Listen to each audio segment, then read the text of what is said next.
Everybody wants something. Middle finger in the air, no fist pump. And me, Sean Wiz, got the bitch jumping. Shalom semuanya, perkenalkan nama saya Renovo Panjaitan dari Prodi Manajemen Pendidikan Kristen semester 1 grup 1B. Di sini saya akan mengangkat satu topik yaitu tentang sejarah sosiologi pendidikan. Tetapi sebelumnya, adapun tujuan dari dibuatnya video ini untuk memenuhi tugas video dari mata kuliah Sosiologi Pendidikan dari dosen pengampu Ibu Agnes Hutahayan MSc. Selamat menyaksikan semuanya. Setelah selesai Perang Dunia Kedua, perkembangan masyarakat berubah secara drastis di mana masyarakat dunia menginginkan adanya perubahan dalam menyahuti perkembangan dan kebutuhan baru terhadap penyesuaian perilaku lembaga pendidikan. Oleh karena itu, disiplin sosiologi pendidikan yang sempat tenggelam dimunculkan kembali sebagai bagian dari ilmu-ilmu penting di lembaga pendidikan. Sosiologi pendidikan berawal dari ilmu sosiologi umum atau sosiologi mikro yang muncul pada abad yang ke-18. Ilmu sosiologi mulai melepaskan diri dari ilmu filsafat dan berdiri sendiri sejak abad yang ke-19. Istilah sosiologi pertama kali digunakan oleh Auguste Comte 1798 sampai 1857 dalam bukunya Cours de Philosophie Positive. Pada awalnya, sosiologi berada dalam ilmu filsafat yang dipandang sebagai satu-satunya ilmu untuk pengetahuan umum.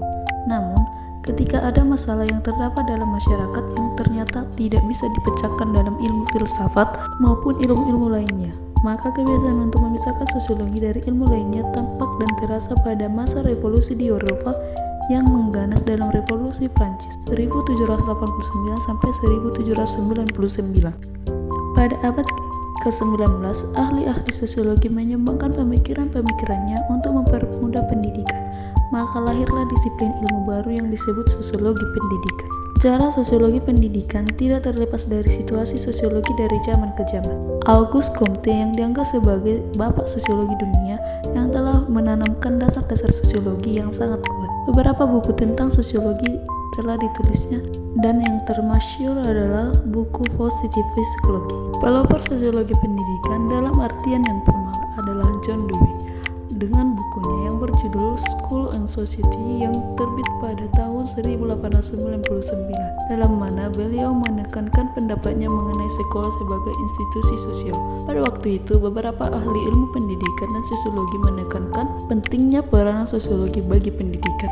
Selaku ahli sosiologi pendidikan, John Dewey termasuk tokoh pertama yang memandang begitu esensialnya hubungan antara lembaga pendidikan dan masyarakat. Menurut hasil pengamatan Dewey, terlihat nyata adanya perubahan struktur masyarakat dari bentuk semulanya yang masih bersahaja. Dalam arus perubahan yang begitu rupa tersebut, John Dewey melihat betapa kecil dan bahkan tidak sama sekali peranan penyiapan anak didik yang dilakukan oleh lembaga pendidikan supaya mereka atau anak didik bisa menyadari masyarakat baru yang sedang bertumbuh di sekitarnya. Pada tahun 1887 dibuka kuliah pertama kali sosiologi pendidikan di Amerika Serikat. Kemudian pada tahun 1910 Harry Sujalo memberi kuliah sosiologi pendidikan di Teacher College, University of Columbia. 4 tahun kemudian, tepatnya pada tahun 1914, mata kuliah sosiologi pendidikan telah disajikan pada 16 lembaga pendidikan tinggi. Perkembangan sosiologi pendidikan semakin pesat sehingga pada tahun 1916 Universitas New York dan Columbia mendirikan jurusan sosiologi pendidikan. Pada tahun 1917, buku pelajaran sosiologi pertama kali diterbitkan yang disusun oleh Walter R. Smith dengan berjudul Introduction of Education Sociology. Pada tahun 1923 dibentuk Himpunan Sosiologi Pendidikan oleh Kongres Himpunan Sosiologi Amerika, dan sejak itu diterbitkan buku tahunan Sosiologi Pendidikan. Pada tahun 1928 terbit Jurnal Sosiologi Pendidikan, The Journal of Education Sociology di bawah pimpinan E. George Weiner, dan disusul oleh majalah Social Education yang diterbitkan pada tahun 1936.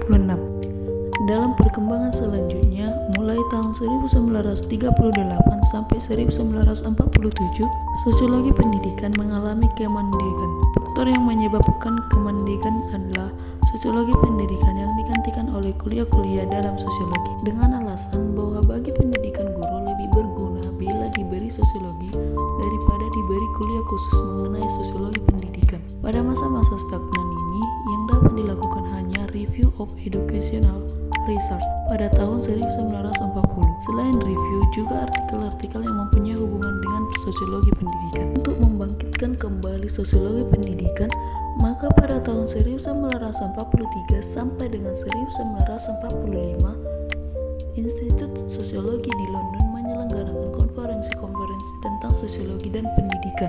Berkat konferensi tersebut, pada tahun-tahun berikutnya muncul begitu banyak buku pendidikan yang diwarnai sudut pandang sosiologi.